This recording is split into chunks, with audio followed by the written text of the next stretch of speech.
Hey, Seven Potters and our viewers. How are you? Happy Friday. I don't know what that was.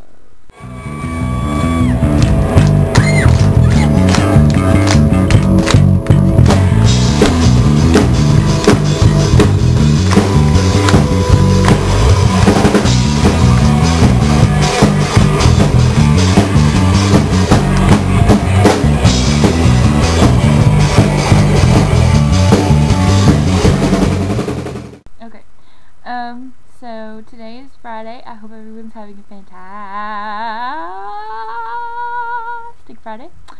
I am not. I feel very icky, and it's freezing outside. That's why I have this hat on, because it keeps my ears warm. And I wore it today, to go to Union City. And then it gave me hat hair, so I just been wearing it all day. That happens sometimes. Yeah, so it's freezing, and I've been getting to wear lots of layers of clothes, which I really like, because it feels so comfy under all those layers of clothes. And I like layers of clothes. So, that's that. So it's freezing outside. And it has been freezing, and the whole country is like freezing over. I'm excited about making my video this week, only I guess I had decided that I was going to do something, and then I'm not really doing much in my video, except for wearing a hat. So, maybe I've been thinking about learning to breathe fire. That would be cool, right? I think Julie asked a really good question this week, and I really liked it, and I've been thinking about it ever since I watched the video. And the question, in case you don't know and you're watching this video, is if J.K. Rowling were to go back and keep writing the series, what would you want it to be about? And at first I was thinking, oh well, I'd like to learn about the past, and like what the Order of the Phoenix looked like back whenever Harry's parents and Neville's parents were in it, and like Sirius was in it. I thought that would be really cool, like to see like kind of like a young adult aged group of people that are kind of like my age and like fighting the Dark Lord, because the past is interesting, and we kind of know some things, but I think it would be cool to like see how that stitches together, like kind of like a Star Wars type deal, where you have episodes 4, 5, and 6, but then 1, 2, and 3 you're like, oh, that's how that happened, even though 1, 2, and 3 sucked. Well, that's a whole other argument though. But essentially, seeing how things came together, and you're going, oh, that makes a lot more sense. But of course, I don't know, that would take a lot of smoke and mirrors on the part of J.K. Rowling. Of course, she's completely capable, and I'm not arguing that fact. But and then I started thinking about the future, and I think it would be cool to see either Harry and Ginny's Harry and Ginny and Ron and Hermione, how they come together, as far as I know how their the beginning of their relationship is, but do they go through any hardships? Are they going through something residual from Ginny and Harry? They were both possessed by the Dark Lord, which is kind of a big deal. Are there any residual things that have to do with that, or is it just completely, oh, everything's happy and chipper now, which it did give that effect at the end of the 7th book, or are there some real repercussions from having dealt with such dark magic? And I think that there really genuinely probably are in reality.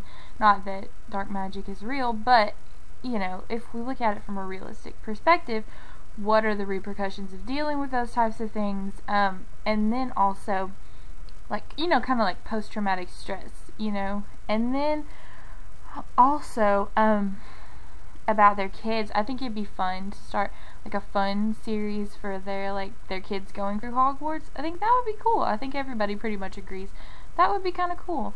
So not necessarily all the peril, but some like shenanigans maybe. Maybe somebody else decides, hey, I'm gonna disrupt the peace of the wizarding world and see how that works out. But most of all, I was thinking about this the other night. Most of all, I'd like to see how Voldemort functioned this whole time. Like what's it like at the Death Eaters' annual fish fry? What's it like to go behind the scenes of their Christmas party? I want to see how Voldemort wakes up in the morning, drinks his cup of coffee, eats his, cereal or whatever. What kind of cereal does Voldemort eat in the morning, I wonder? What kind of stuff goes on with Voldemort? Does he have some kind of indigestion problems? Because I could see that happening. Like stomach ulcers or something. That'd be fun. I want to know what Voldemort deals with. I want to know these things. So, I think most of all, I'd like to see some stuff from some Death Eaters' point of view, because I feel like that would be fun. I feel like there's a lot that could be done there, Like, how did the Death Eaters interact with each other? We don't really see a lot of that. They're just kind of nasty from the book's perspective, but there's got to be motives for people to be, evil. There's motives for everything. What's the motive of everyone who is a Death Eater? What's the motive behind that? Were they just burned really bad by maybe the Ministry of Magic, or were they rejected by the Wizarding Society and have found a home for their outcast selves? Really. I'd like to see that complexity there. Kind of almost feeling sorry for the Death Eaters, but at the same time knowing that, choices are choices, and we're all responsible for what we choose. So, I think that would be really cool to see what goes on behind the scenes with the Death Eaters. So, those are my ideas for a new extended series. People are really down on, if J.K. Rowling were to go back and rewrite. But I think that's silly. I think that, for example, one of my favorite book series is Lord of the Rings, and there's tons of historical stuff, tons of, appendices, or appendices, that's the actual word. Whatever. But there's tons of extra stuff that goes along with it that all circles around Lord of the Rings, but is, and has connections to it, but is not intrinsically tied to it. And I think that they could definitely do that with Harry Potter. I think that, even something historical about, maybe about the founders of Hogwarts, that'd be cool. Like, an in-depth story of how Hogwarts was founded. So, that would be cool, I think. But just whatever. Pretty much whatever J.K. Rowling would write, I would read again. Whenever